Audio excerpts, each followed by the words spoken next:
Hey everyone, Jamie Broderick, The Success Connection, Free Mastermind. We are meeting with Karen DeHaven of AHA Studio. She is a licensed psychotherapist, true, licensed counselor, and a certified dance movement psychotherapist. I botched that up, didn't I? Board certified dance therapist and licensed professional counselor. Yeah, I meant that. Yeah. I think when you have too many certifications, it's just a big jumble of credibility. It's great. And that's so necessary. Yeah. All right. So Karen DeHaven is our masterclass trainer today, and we're going to be talking about focus, mindset, no stress, right? Wow. Does anyone need that? Yeah. Absolutely. All right. So we're going to let everybody introduce themselves first. So Karen knows who her audience is. Why don't we start with Lucy? Oh, Lucy Goldstein. I own a health and wellness center that offers traditional therapies along with very contemporary and techy therapies as well. So we offer shiatsu, which is specialized form of acupressure. We offer cryotherapy that is like very techy, really cold sub-Arctic temperature exposure for 3 minutes that really works wonders on our body. And we offer a few other therapies that just really mold together really well.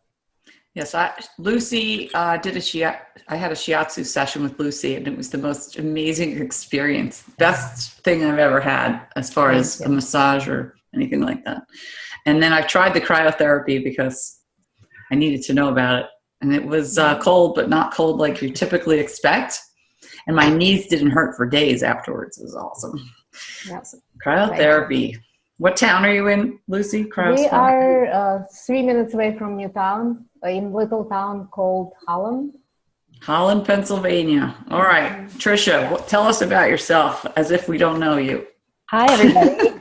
I am Trisha Brook. I'm a director, choreographer, writer living and working in New York City, currently co-organizing TEDx Lincoln Square with Jamie of Success Connection. I'm working on several shows, and I also work with TEDx speakers on identifying their ideas and crafting their TED Talks. Joan. Hi, I'm Joan Kimmel. Hi, Trisha. Hi, Joan. Joan Kimmel. I'm a realtor. I'm based in Long Island in New York. Do mostly residential, but we're a global company, and I refer all over, including into Manhattan. We're not in Pennsylvania, though, but I can refer. But anyway, do relocation, residential real estate, and that's me. Marissa. Good morning, I'm Marissa. Please pardon my voice. I'm just getting over feeling unwell. But I am a writer, and I help connect people with the words that really represent who they are and help them connect with their clients in an authentic and meaningful way. I do resumes, I do business copywriting, and I love it. Even when it's tiring, I love every single moment of it. Lisa Gage. Are you unmuted? Now you are. Go ahead, Lisa. Tell us who you are. Do you have maybe she doesn't have a mic. All right. Oh, wait. Do you have a mic, Lisa? All right. How about Kathy?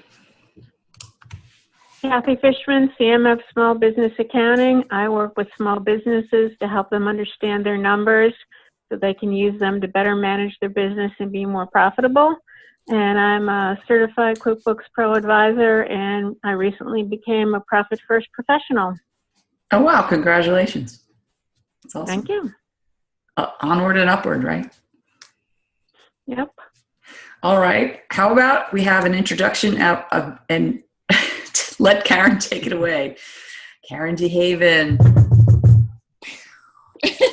So how are you going to help us, girl? We need to focus. I need some focus right now. Okay. Well, so today I have a number of just easy, simple techniques that you can bring in immediately into your day. And As we focus on less stress, more focus through mindfulness, the beginning caveat that I have to share with everybody is I'm not actually going to change any of the stress in your life.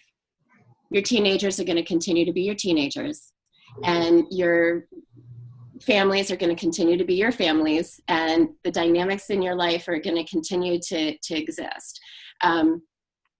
How you choose to manage those and what you choose to do to step into spaces of mindfulness, that's what changes. And your relationship to the stressors in your life changes. But the stressors themselves, they're just going to stay there. Hopefully that's not too scary of information. I'm sure you knew that anyway, because while I'd like to think that I have a magic wand, all I really have is a purple pen. And I love writing in purple. This is one of my mindfulness things. It helps me remember who I am. So stress is always going to be there, right? But how do we manage it? How do we build a relationship to it? And how do we lighten the relationship to the stress, so that we're not taking it so incredibly seriously that it becomes this monster on our back, right? And that's a lot of what mindfulness can bring to your daily life and your daily practice. So to start with, just the simplest definition of mindfulness that when it all boils down to the simplest mode, mindfulness is the state of being right here, right now.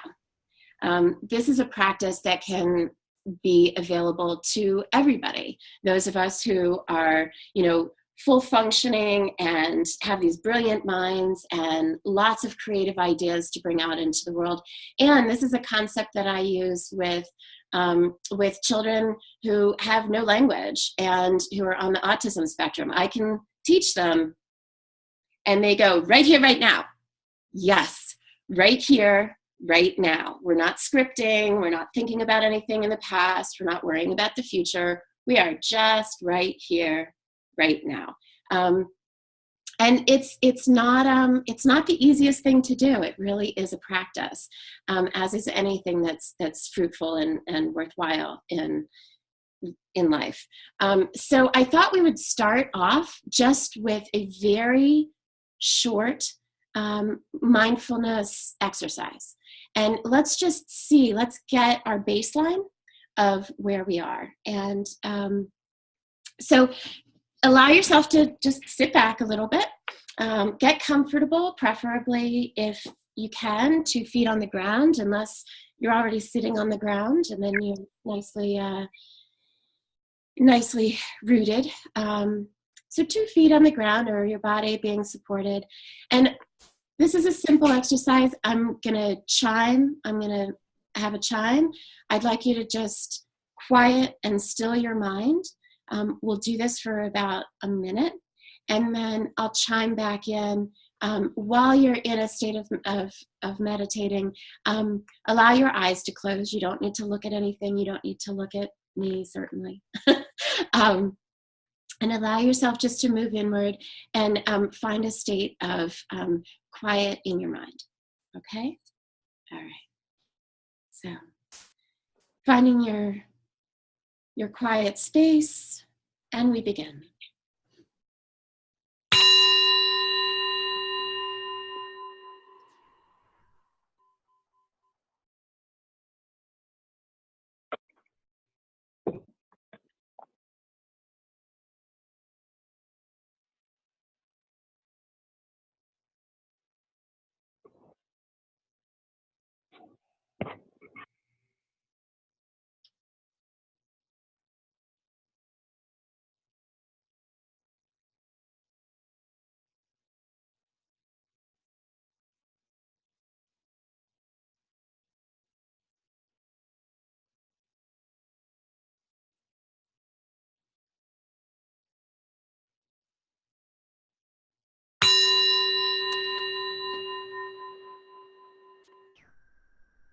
And when you're ready, just floating your eyes open.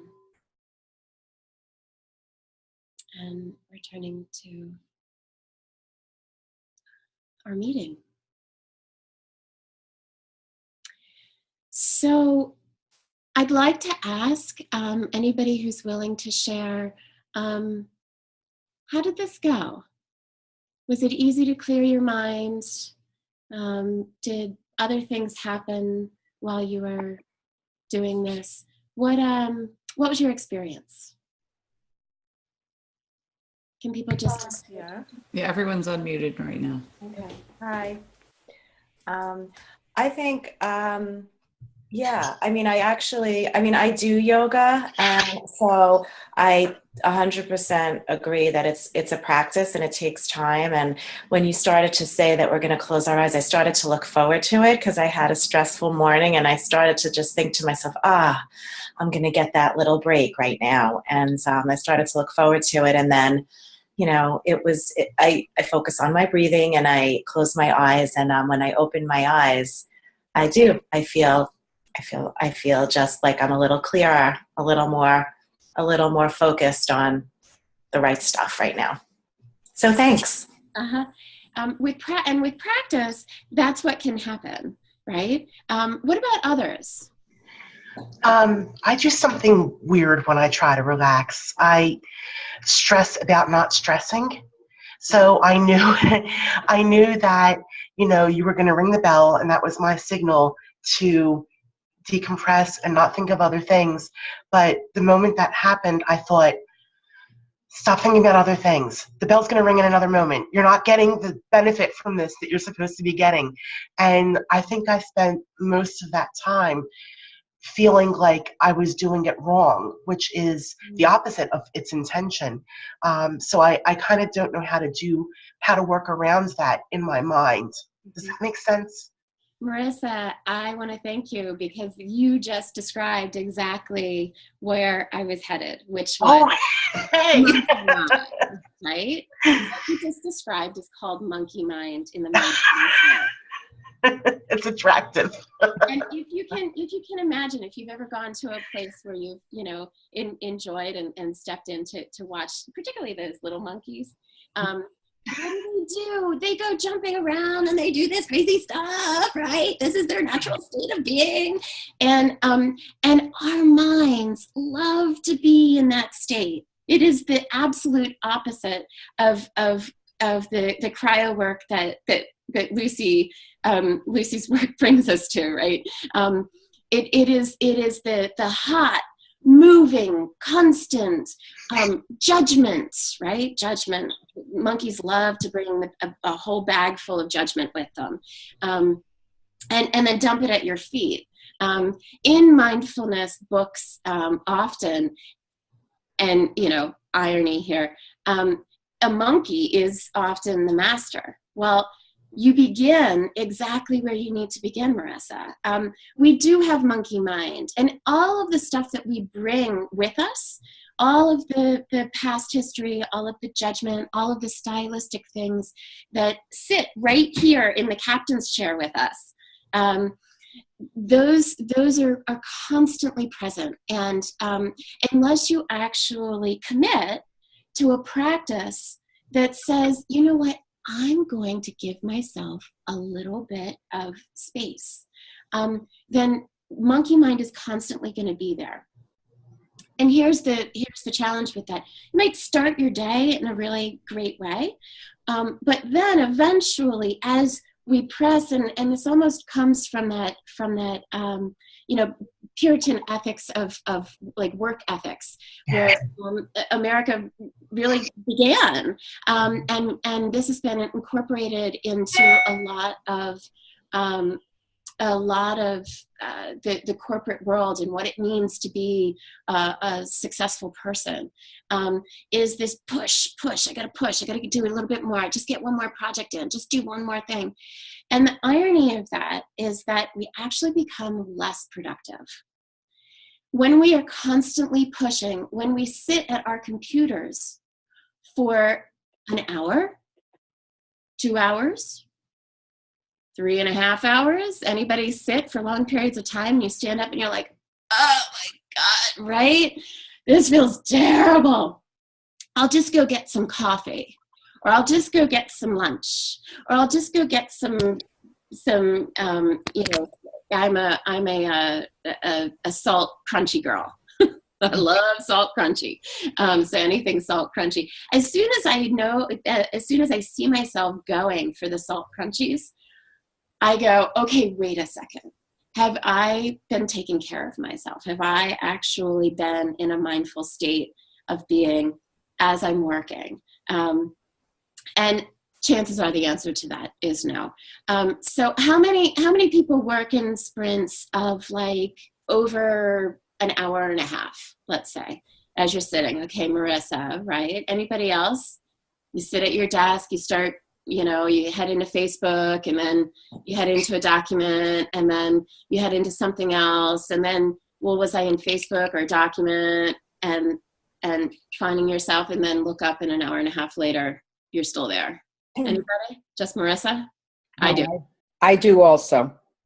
Uh-huh. But it's really not so much on the computer. It's more like I have one client after another, or if I'm in school, I have one child after another. So it's, right. Yeah, it's like I look up and 3 hours have passed. I mean, I leave myself 5 minutes to transition, which I've realized is not enough. Right. How many people have forgotten to pee in a day? Anyone? Right. So these are actually signs that we're working in a backwards way. Our bodies are meant to move. I love this. Our bodies are meant to move 8 hours a day. We are not doing that if we are sitting here. And 8 hours a day, that's an awesome weekend if you're a highly physical person. In our modern world, that's a really hard level of activity to maintain. But we can do some things to be able to actually get there. So what I'd like to do, wow, time goes so quickly. Hey, Jamie, how long is this, by the way? We usually schedule an hour. Okay. All right. Good to know. So this hunker-down model of entrepreneurship of I'm the only one, there's no time, if I don't do it, it won't happen. I've got to just keep those appointments and those billables, happening back to back. That's sort of an old story approach to business management and self-management. And studies show that it actually makes us less effective, as I said, lower productivity. It guides us to make more mistakes as well. Does anybody ever find that when you do those sprints that, or I should say not sprints, but marathons, that you end up finding more typos in your copy, or you make errors on invoices, or maybe, God forbid, you mess up and double book. That's the worst. Anybody find that mistakes increase if you've been doing a marathon? Yeah, sure. Yeah. Yeah. So, and statistically, that is in fact the case as well, that our mistakes actively increase when we do these marathon work events. And we become less engaged. We become less interested, less committed. If we're writing copy, our copy might not end up being as inspiring. And it might not be also as concise. And in today's world, concise is the name of the game.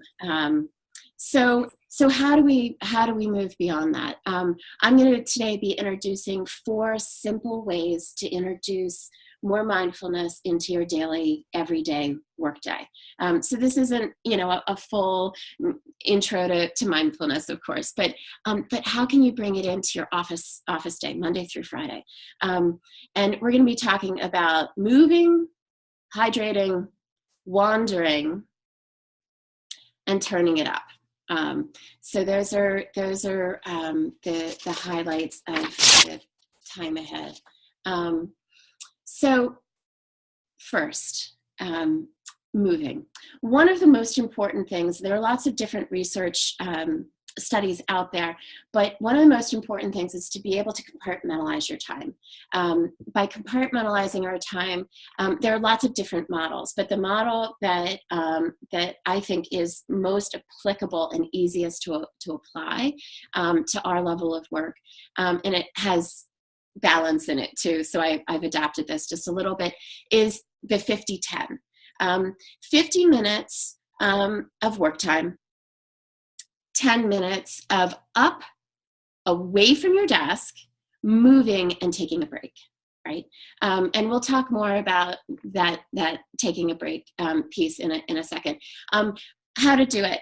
One of the ways that I do it is I've found the timer on my phone, which is amazing. I actually think, Jamie, you were the one who used it in a meeting once, and I was like, oh, what'd you do? I want that. But there are lots of different ways to time yourself. There's something that you can put on your computer called desk time. There's another one called Focus Booster. And Jamie, do you know any other time management that you can run sort of in the back? There are some that restrict you on social media and things, but oh, okay. I think the time, and just a simple timer on your phone or an egg timer. Uh-huh. Yep.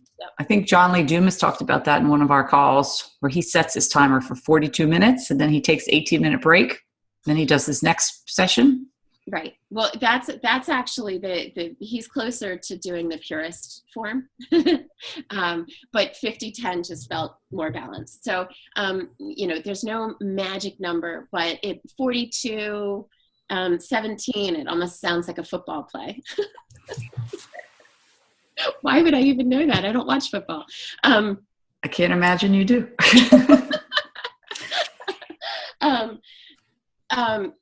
But 50-10 is the one that I often use.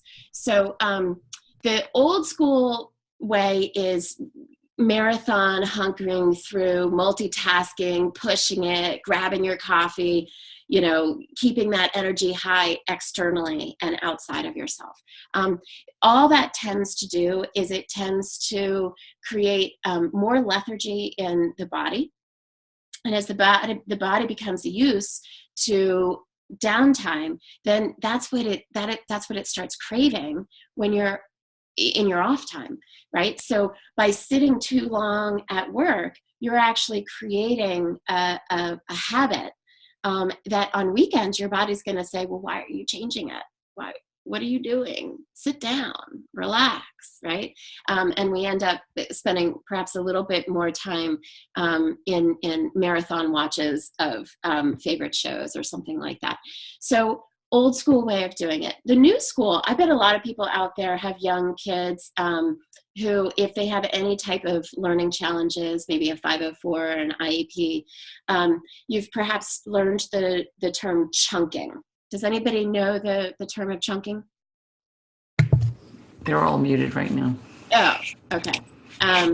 Chunking is exactly what we're talking about. It is a set period of time. You know that you have that, and it actually is the difference between the marathon, sitting, and the sprint, that I have X amount of time, I'm going to get as far as I can, and then I'm going to push away from my desk, and I'm going to give myself a treat, a reinforcer, right?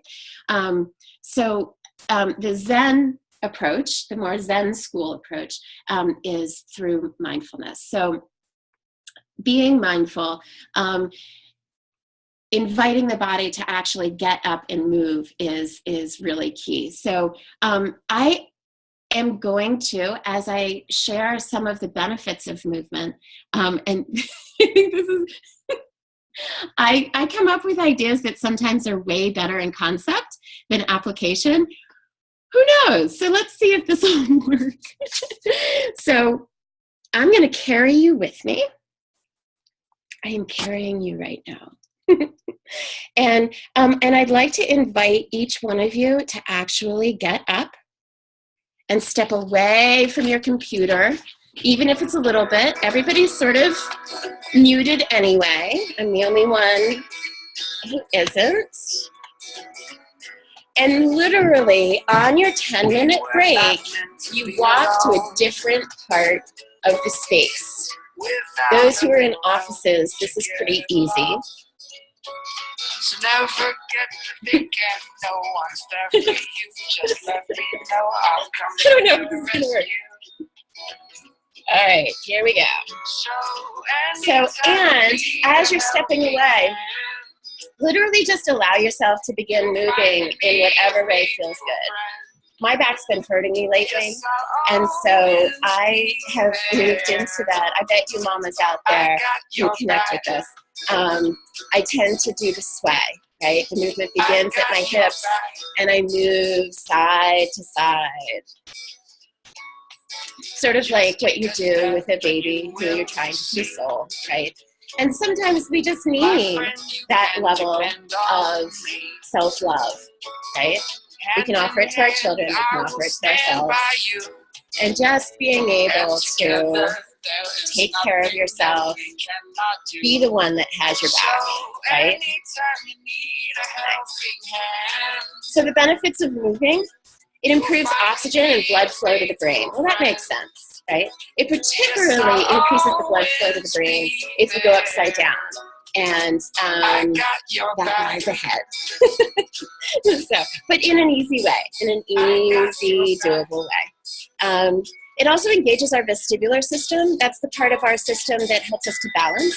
And if our body is balanced, if our brain is balanced, then so too follows our work. That our work becomes much more of a doable, balanced experience. Just this morning, I was rushing to try to get over here and ready, and I was, in the bathroom, and I was sequencing. I was going through, and I was like, okay, yep, and that is the most important thing. That is the singular most important thing today, and I was missional. I got your back. I love this song. It also decreases body chatter. If during your workday you find that your body is just constantly talking, oh, my lower back, or as you mentioned, Jamie, your knees just want to move. Your knees just want to get up and move. That was less than 3 minutes. What we just did. I'd love to invite people back and just ask anybody who wants to get unmuted. I don't know if you have to raise your hand or something. I just unmuted everyone. Okay.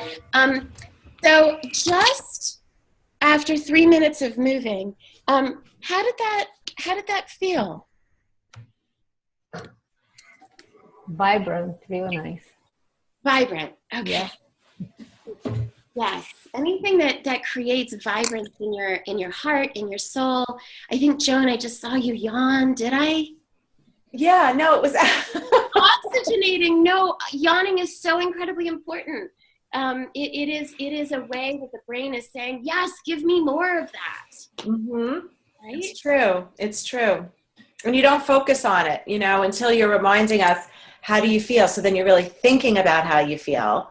And it's sort of reinforcing the fact that you do feel positive from it. Mm. Tricia, what do you have to share about movement since you own a fitness company for the last so many years? I think that when what you're saying, Karen, is so important, and the way you're reminding us we must reconnect to our bodies so that we don't offer continuous output, but we also give back to our bodies so that we can ground and be our most solid selves. And I think I have to work out every day. I have to connect with my body every day.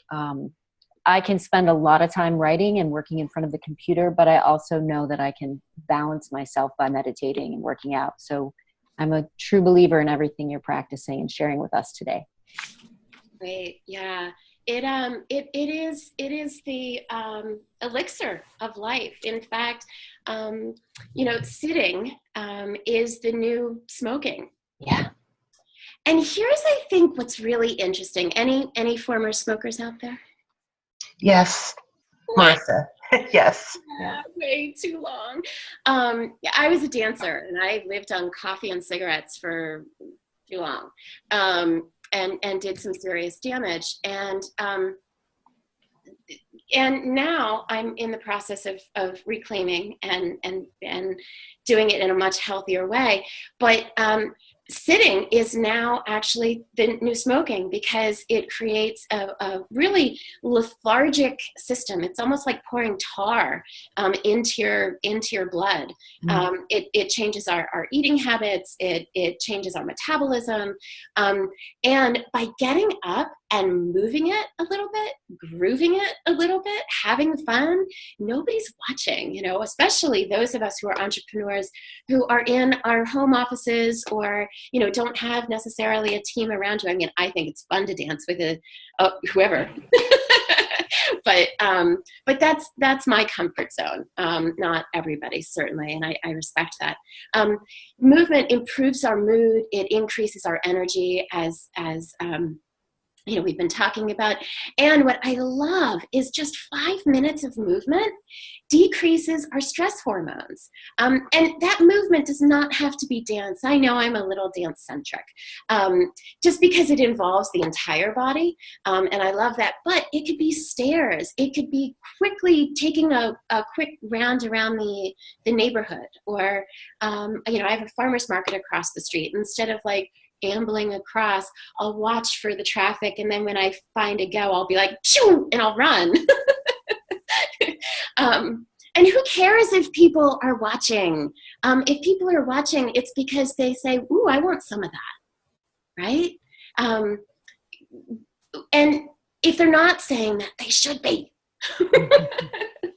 So it actively decreases stress hormones. Anytime you take the body temperature up just a little bit, and you get that sort of into that heat zone, you are very gently inviting cortisol, which is the primary stress hormone that gets produced as you're sitting there at the computer, like, oh, I can't figure it out, right? There's a little shot of cortisol that's heading out into your system. By building up your inner heat, you send that out into the system, and then the next step. So moving, I think I've spoken a lot enough about that. The next part is what I call let it flow. And that really is just, it is so simple. Get yourself up. I've already done this. It's at my desk. And grab yourself a glass of water after moving. And the moving could be dancing, but it could also be just walking around the house. It could be taking the dog for a quick walk rather than, the ambly walk.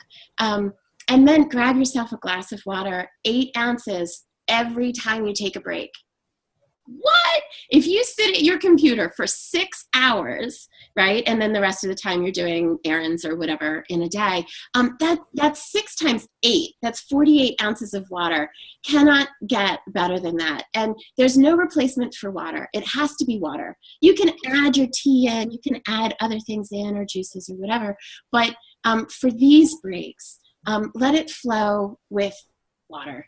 And so does everybody have a glass of water with them? We could cheers. Oh, yeah, of course, cheers. So grab your water. And really, seriously, if you don't have some at your desk, grab a glass of water. I'll talk really loud. So if you finish your movement time every time with a glass of water, you'll have fresh water next to you at your desk, which makes it that much more accessible for you, and the chances that you'll actually drink it before your next class comes. Water increases energy. It decreases fatigue. It's so funny because so often my work is in the evening, because I work a lot with children, teenagers, and adults after work.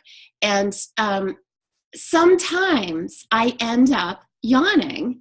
And I have told all of my clients that is my body's sign that I'm thirsty. I'm not bored. I am never bored in the presence of the people that I work with. I am an empath through and through. If you yawn, I'm going to yawn. like, but I also yawn because my brain is not getting enough oxygen. And when we drink, you have to stop breathing, drink,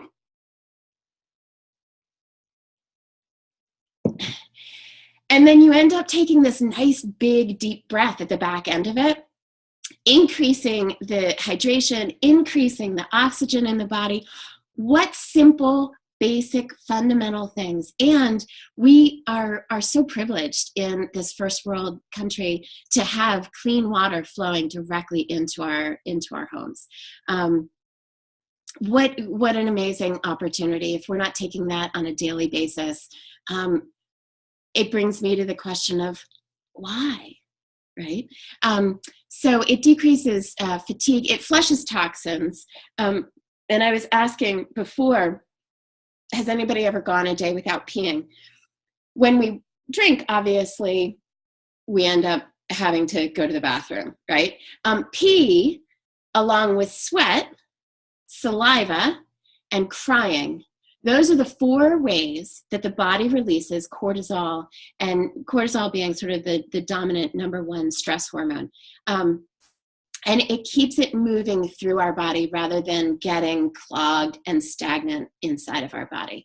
A lot of the work that I do at the beginning is bringing people into an awareness of how much stress they're actually putting their bodies under by not taking care of themselves. So these are just 2 really simple tools to be taking care of yourself. Water also helps your body stay in rhythm, so it's not just the urine output, but input, output in general. It improves your mood also, just like moving, and it decreases if anybody gets a lot of body aches or headaches. It could, in fact, be as simple as hydration. And it also increases the electrical currents in the body. Water conducts electricity really well. So the more hydrated we are, the better our brains can function for us. So this tiny little 10-minute break allows us to really go in and almost be engineers to ourselves and ramp up the energy level again so that we can dive into the next sprint. So that's about movement and water. So the third way that is really important is, this is going to sound a little curious perhaps to some, and Marissa, I hope you're listening because I think you'll appreciate this. I think everybody will. But daydreaming. We need to allow our brains to actually wander. And to wander, I don't know if anybody has the ability to just step over to your window. Oh, am I not going to be able to show this? I have the prettiest backyard. Oh, there it is. So one of the ways that I decompress on a daily basis is I come over here and I watch the critters outside, and I look over at the lotus pond that I recently put in. I don't know if you can really see that. And I noticed that I don't know if it's actually snowing again or if it's just blustery. And I allow my eyes to gaze across the garden. And I allow myself to just let go of whatever I was thinking over there. And every time my brain wanders back to work, I shift my eyes to something else. So I'm literally distracting my brain from getting stuck in work zone and in work mode. Allowing your brain to wander. How many people were teased for being daydreamers as young people? Anybody in this crowd? Me. Definitely. Who was that? Is that Marissa? Sorry, I muted myself so you wouldn't hear me cough, but yes, definitely. Right. Daydreaming is actually a necessary part of allowing the brain to move from left brain, compartmentalized, organized, systematic, analytic, over into the right brain, which is more images, sensory, memories get stored over on this side of the brain.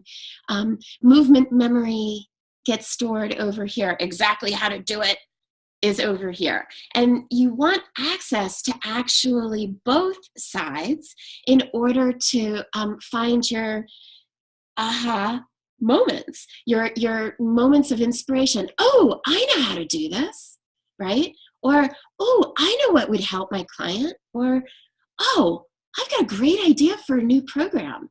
Or, oh, if I advertised here, maybe that would bring in the numbers that I want for the workshop or the service that I'm starting or something.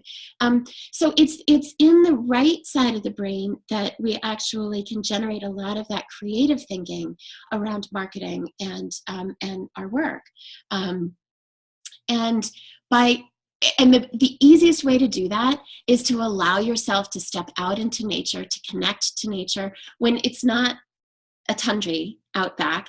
I love in the middle of the day to go, and there's lots of research on this, on ecosystem therapies, to actually take your shoes off and go and place the bottoms of your feet on the earth. Or step out into the garden and walk around the flower beds or whatever barefoot. By connecting yourself to earth energy, you are allowing yourself to wave between the left and the right sides of your brain. And you do it by simply walking, literally by going like this, because you're crossing midline by going left and right. These are my feet, by the way. By crossing midline, by walking barefoot on the earth, you are taking your brain and you're sending this message across from left to right side of the brain. And by doing that, you are activating your creative potential. So the experience of just quietly walking, of being completely present right here, right now, as you're moving through nature, as you're just watching and looking, that's sort of second to actually moving through.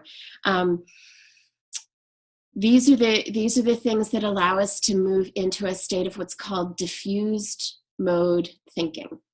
And it is opposite from analytic thinking. So much of the work that we need to do in business is analytic thinking, but it is not the only one.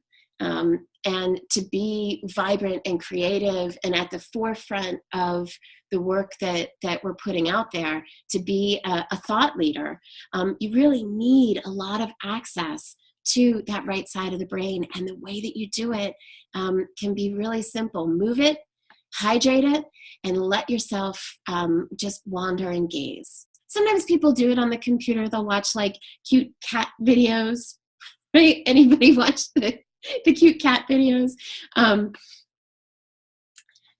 It's also still sitting in front of the computer. So finding ways to get it up and move it out is really what I hope to invite you to do.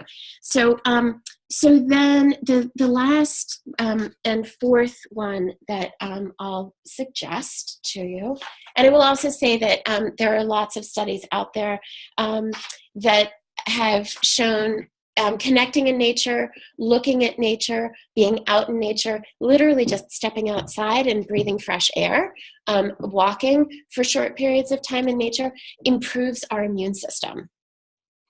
So anytime our immune system is feeling better, our stress is less, and we're just feeling, more embodied. So does anybody want to say anything? I feel like I'm talking a lot and I don't want this to get into lecture mode. What are your experiences out in nature? Do you take breaks that take you out of your seat and out of your office and into the world? This is Jamie. I get my biggest inspirations when I'm taking a walk. I once stopped running and wrote my speech dictated into my phone because it all just came flooding out at that time. Absolutely. That is because of the diffuse mode thinking. You're actually allowing yourself to soften, and ideas come through like full form. It's like Diana bursting from Zeus's head. And you just need to stop. I actually have an agreement with my husband, because I'm working a lot on generating new ideas and that sort of thing, that if that happens, if that moment happens, and it usually happens, by candlelight dinner or while we're driving or whatever, that I can say, wait a second, and I go and I write it down in an inspiration book. And it takes no more than 5 minutes, and I can end up, like you were saying, Jamie, with a full-blown program or a full-blown blog concept that now I don't have to remember it.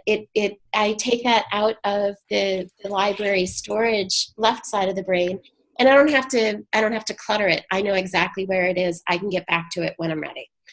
I find that if I don't record it right then, though, it's lost.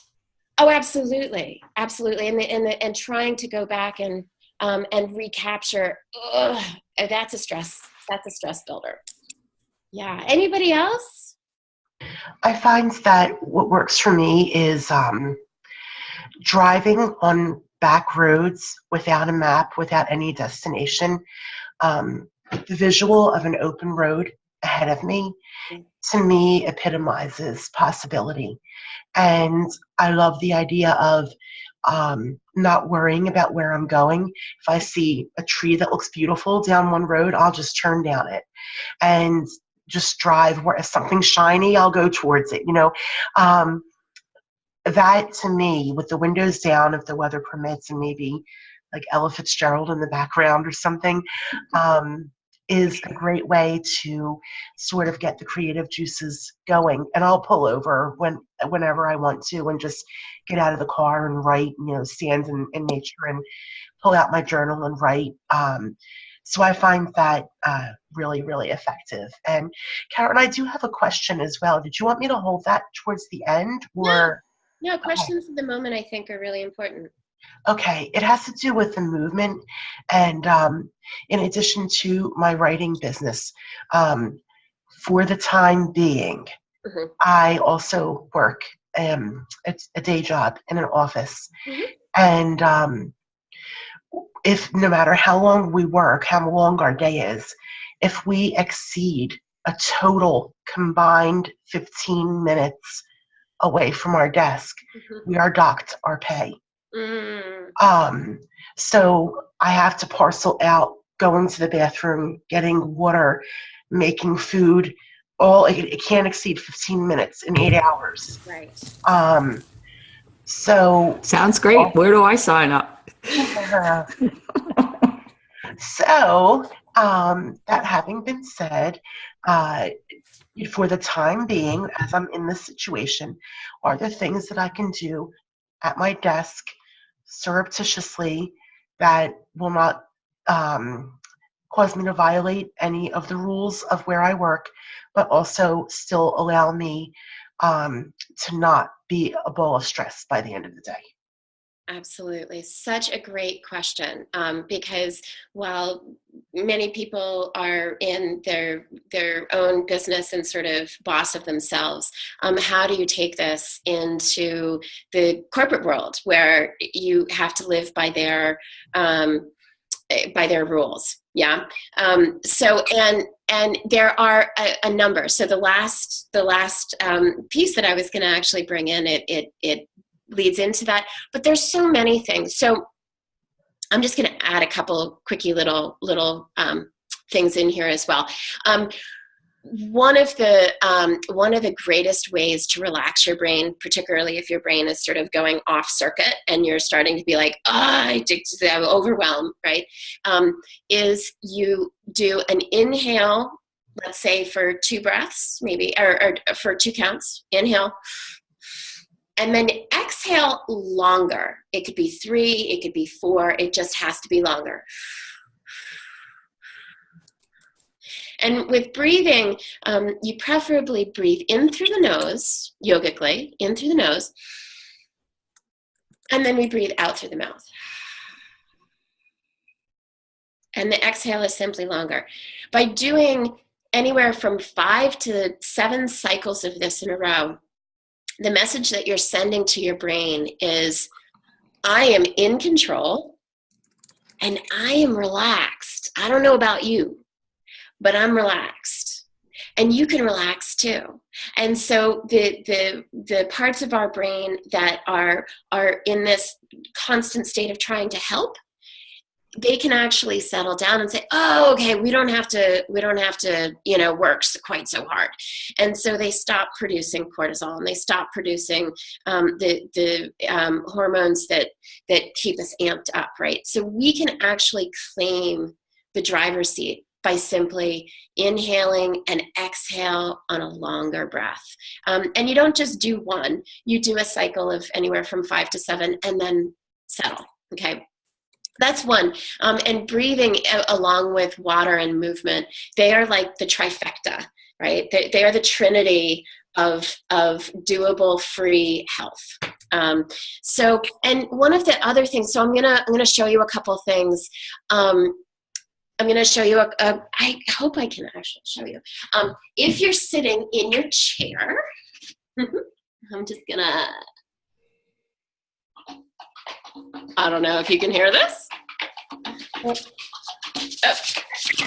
Okay, we'll have to see if you can hear that and hear me. Can you hear me? Yes. Okay.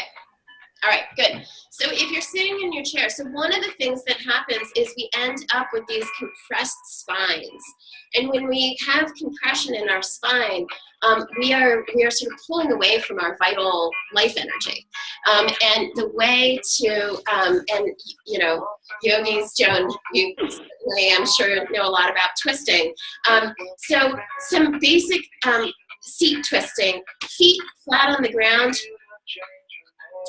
And you take your hands and place them over to the side. If you have a bar, you can hold on, but you can also hold on just to the seat itself. And we're going to inhale.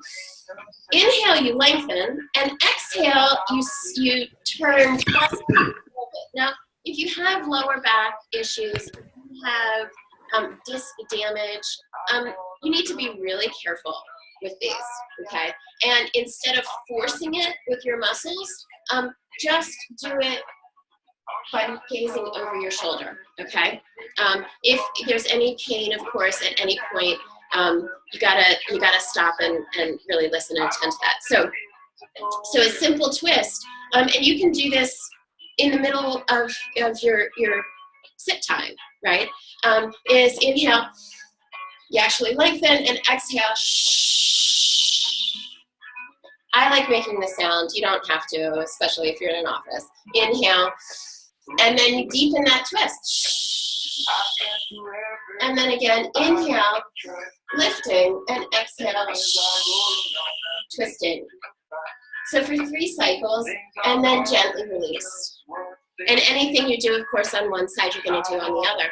So we inhale, lift, and exhale, place your hands, just that. Inhale, and exhale, gazing out over the shoulder. And then inhale and deepen it. And then release. It engages the muscles in the arm. Another just nice, beautiful thing, I'll do this down here, is you can put your arm up over and reach down your back. Hand comes up over your elbow, and you gently draw your shoulder towards. If you have a torn rotator cuff or shoulder injury or past surgery, mindfulness meaning, listen, like, does this hurt right now? Is my shoulder screaming? If it's screaming, let it go. Let it come back a little bit. But you can still get that, right? Anything you do on one side, of course you do on the other. For 3 breaths.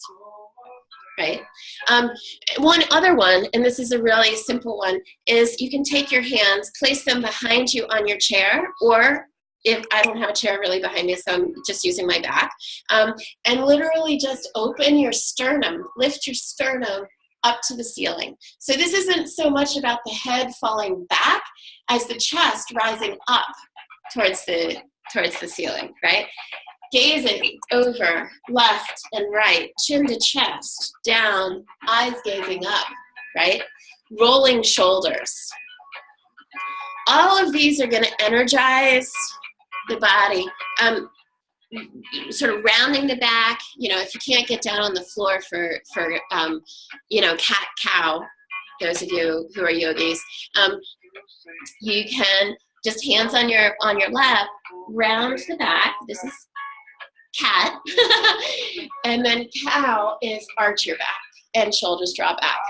So cat and cow, but sitting up so you're not on all fours and, people aren't walking in going, what are you doing?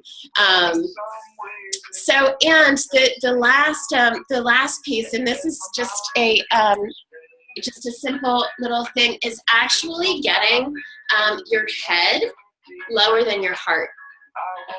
And a simple way to do that, this is going to be slightly awkward, but literally just leaning forward and hands go to the ground and your head goes deeper than your heart. When we do this, we are drawing blood or allowing blood to move into the brain. With more blood up in your brain, you are moving oxygen more there. And as you're breathing, right, you would lean forward and then doing inhaling and exhaling, certainly for at least 3 breaths. Coming up slowly. I'm playing this song because it's called Upside Down.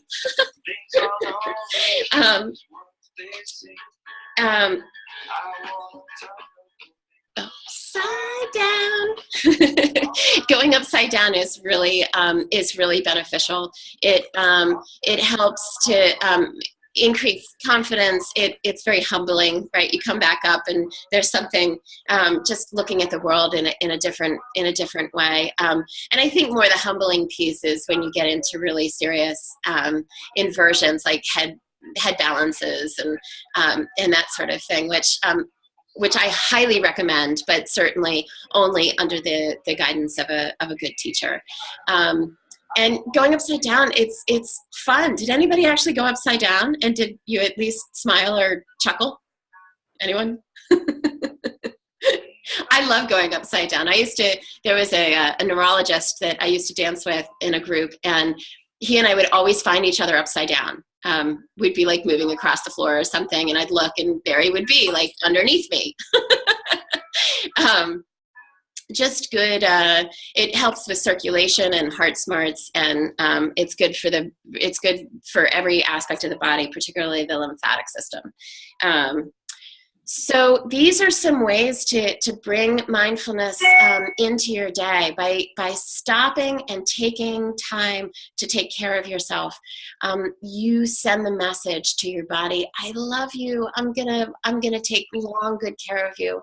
And every time we stop to do that, every time we stop to fill that glass of 8 ounces of water and we take the time to drink it, we are energizing and activating the potential of what our brains can do for us. And by doing that, we are living and stepping towards a state of greater mindfulness and being present right here, right now. Does anybody have anything questions that came up or comments or anything you'd like to share? I just find it ironic that today we're talking about focus and mindfulness because I literally have like 5 projects going on at the same time. Very bad. Well, I hope you can complete them with a lot of intention around them and actually give yourself breaks in between. You'll probably be way more productive. Yeah. Well, I've been very productive. It's just we're getting down to the wire. We're crossing the finish line. We have the TEDx and the website launch coming up in less than 2 weeks. And then the Inc. article, which is amazing. And the whole renaming of Network Now to the Success Connection. Why not throw that into? Right. Well, and today's a poignant day for me. I am by midnight tonight completing my business plan that will go to help us raise capital to expand this amazing space and studio. Yeah, why don't you tell us a little bit more about what AHA Studio offers? So AHA Studio is a therapeutic arts and counseling center. It has been my private practice, and we are in the process of expanding our facilities so that we can bring other creative arts therapists in, as well as a holistic psychiatrist and psychologist and sensory integration therapists to be able to provide services to extraordinary children who lots of different children that we work with, from children on the autism spectrum and with physical handicaps, as well as social emotional challenges.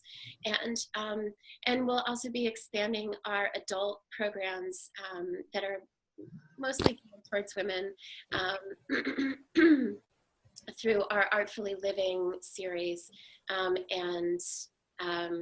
And we offer community space for extraordinary practitioners who want to take their workshops and really bring them up and out into our cool, funky community that we are actively growing and expanding on a daily basis.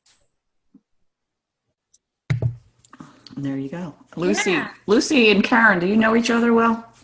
We don't know each other well, but I really feel that we are in, and be in great balance. Yeah, Holland's, I don't think that far from us, so maybe we'll catch up. If anybody loved today, I am doing a 40-day Dance Your Dance party live every day through the middle of April, and it is in celebration of our new website. So if you're interested in getting your groove on, it is at 1:00 every day, and I get online and share a movement. Not so much exercise, but moving together, and then invite you to dance your dance, and then if you feel so inclined, come on back to the AHA Studio Facebook page and leave a word. Every day I ask a wonder of the day, just getting people really into a space of mindfulness, of how can you connect to your body, and then how do you take that into inspiration into your day. So join me. I'm doing it in an hour. Facebook Live. Lisa Gage was asking where you're located, so I answered in the chat. But for those watching, her office is in Silverdale, which is part of Percy, Pennsylvania. Yep, it's in the Percy Sellersville area, just south of Quakertown. And we have an amazing community of women that gather each month around the new moon to really tap into what it is to be fully present in the presence of other women. So certainly join us for that as well. All of the information you can find on my website, which is programs, which is www.ahastudiotherapy.com. ahastudiotherapy.com. ahastudiotherapy.com. Yep. And my Facebook page is AHA Studio Therapy for Integrated Therapies, which is artful. Perfect. Yeah. Yeah. Such a blessing. I hope this was worth your time, and I hope you take deep care and do it every hour, just a little tiny bit, and enjoy the process, enjoy the journey. Thank you, Karen. All right. Thank you. Thank you so much.